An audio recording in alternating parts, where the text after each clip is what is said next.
Alright, what's up worldwide family? Welcome back to the channel, Jimmy Flipping Deals. Today's Friday. Happy Friday, guys. Hope y'all are doing well. For those of y'all that are working and making it to the end of the week, you freaking made it. That's awesome. One more in the books. That's a wrap. No, welcome back to the channel.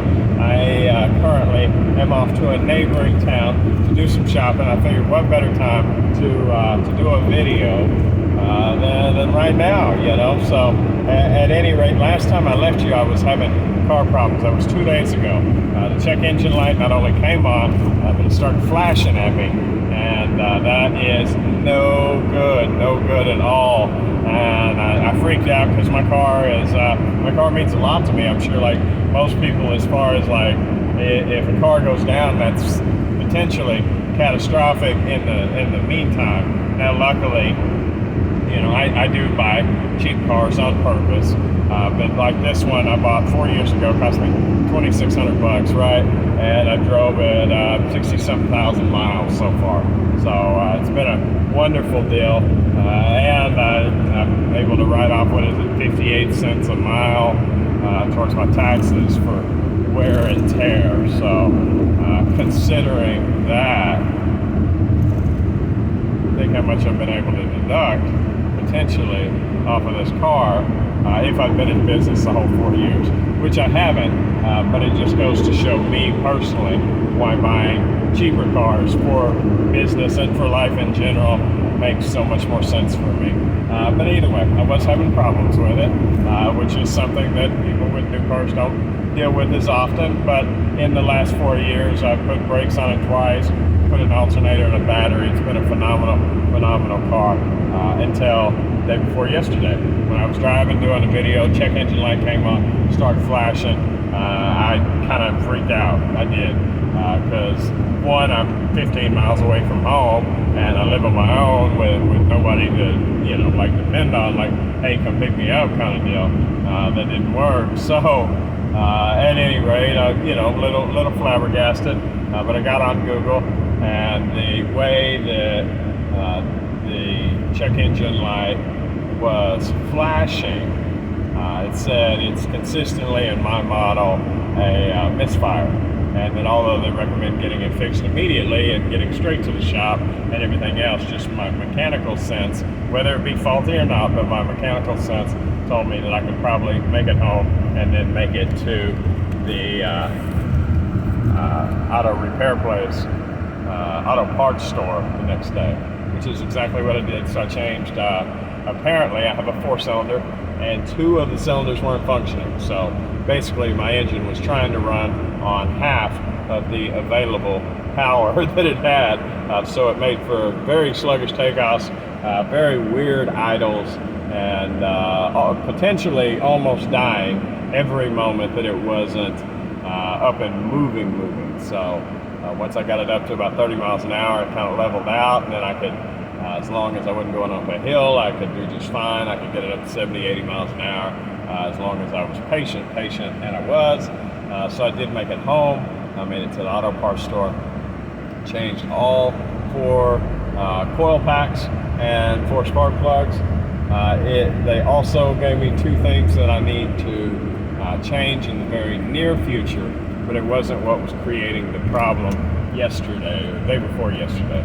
So I fixed what that problem was, and I will spend some time and spend some love and fix those things. They say it's easy, but I'm not a mechanic. I got to look it up on YouTube. I'm good at following directions, but at any rate, I even did for the coil packs and for the spark plugs. Even though I've done them before, I put the video right on top of the engine and went with it, because it's always nice when somebody says the next bolt's a 10 millimeter, the next bolt's a 12 millimeter. Just kind of saves time. So I will do the same thing with that, but I am up and running again. I do got to get gas.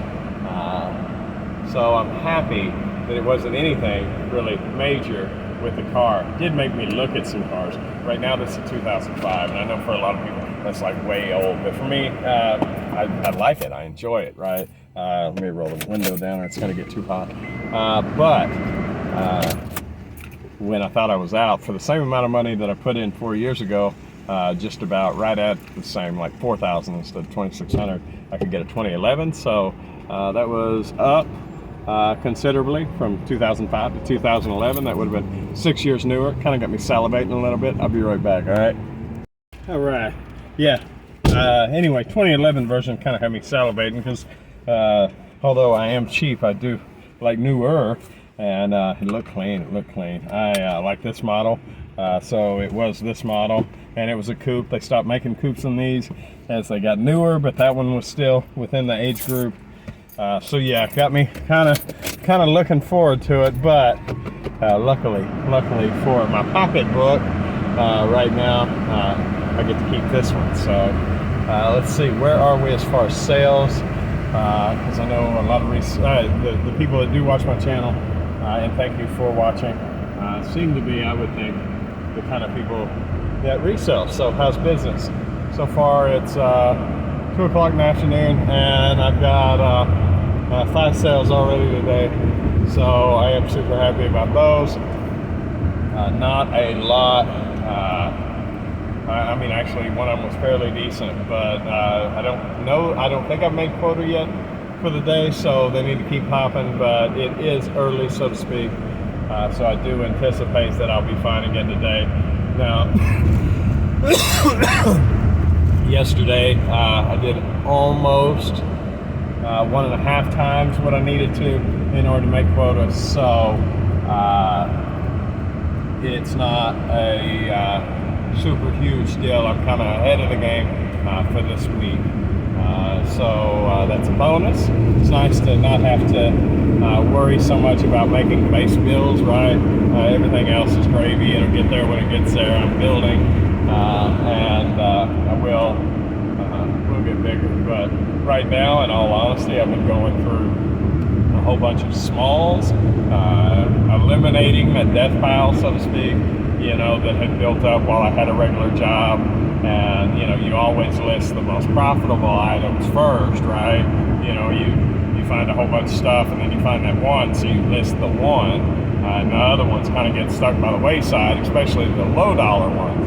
Well, I've had about 6 months of filtering through the good stuff and the not so good stuff, you know, separate the what do you call that, the wheat from the chaff, kind of, or however you say that, you know. But at any rate, so now I'm dealing with the other, and it kind of lets me know, you know, really do I want to deal with those, and I do. I've made the decision that I do, but they are time consuming when there's a lot of them. So forward looking, it will be nice to get down to the bottom of those, because I know I have an oversaturation of small ones right now, because I chose not to list those while I was working in favor of listing the most profitable, right? So knocking those out. I am making my listing quota a day, doing it on smalls, so when I get the bigger ones in, it will be even better. I'm running right about where I should. It is, in all honesty, hard. It's not the easiest task for me personally to list, you know, over $500-600 worth of product a day when it's $15 and $20 items. My listing habit's not flawless yet. You know, I hear of people listing 100 things a day. That's not me. Maybe one day it will be, but it's not at the moment. My fingers don't work well enough to make that happen. And you can only take so many pictures and write so many descriptions and yada yada. I don't have the expertise yet, but I am able to consistently list about $500 or $600 worth of product a day. That with a 30% margin, ultimately in the long game, is a decent day's worth of listing to be able to do that and fulfill the orders that I'm getting. So business is up. Matter of fact, the last thing that I listed last night before I went to bed sold by the time I woke up. That is always sweet. It doesn't always happen, but I love it when it does. It lets me know that there was a reason, a direct payoff for the work that I did yesterday. Like, it already paid off. You know, I had the same thing happen yesterday, that something, not everything, but something that I had listed the day before sold yesterday. So it's just confirmation that I'm heading in the right direction, you know. And I know as time goes on, more of those things that I listed also yesterday will sell too. But you know, nevertheless, let me see, where am I at?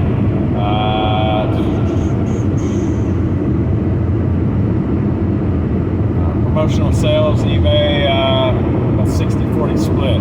Most things are coming out of promotions, which tells me something that I already knew, is that I'm a little overpriced on some things. You know, I start out overpriced, but when they're moving and still pulling profit, that's great. There are some things that are moving real close to the break even and some a little bit lower, but most things are moving for a profit, so I'm happy to see the old items going.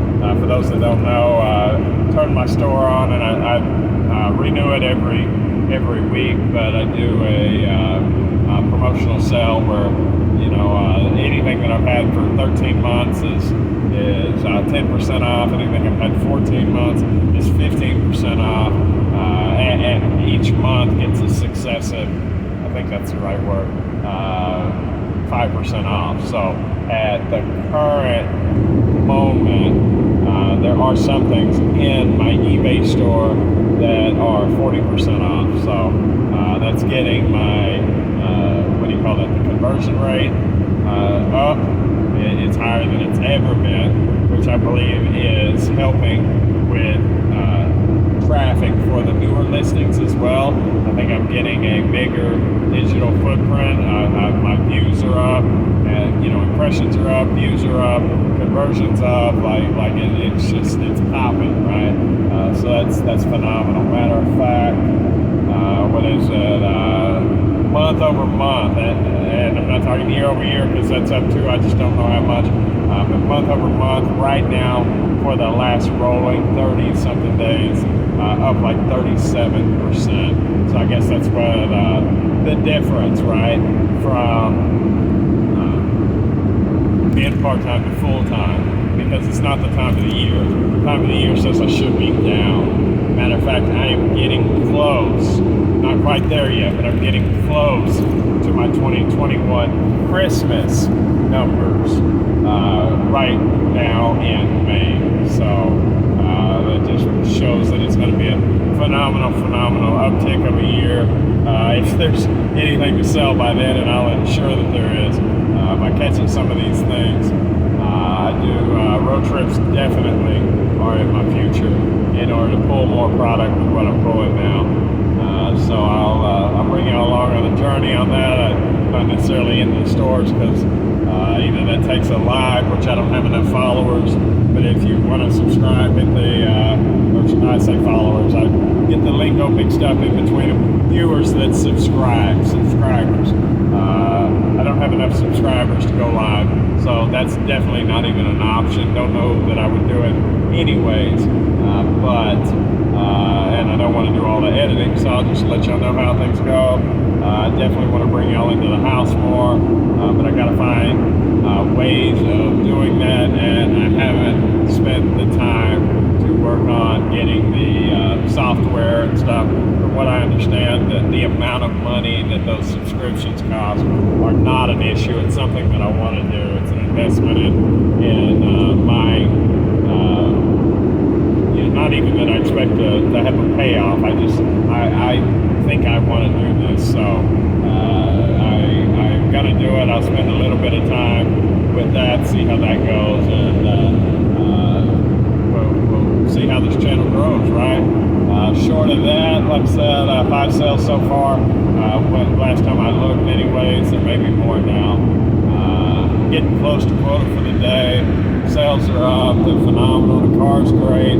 All is right with the world, so the only thing left is to go shopping. Shopping, baby, shopping! So, little retail therapy up in here.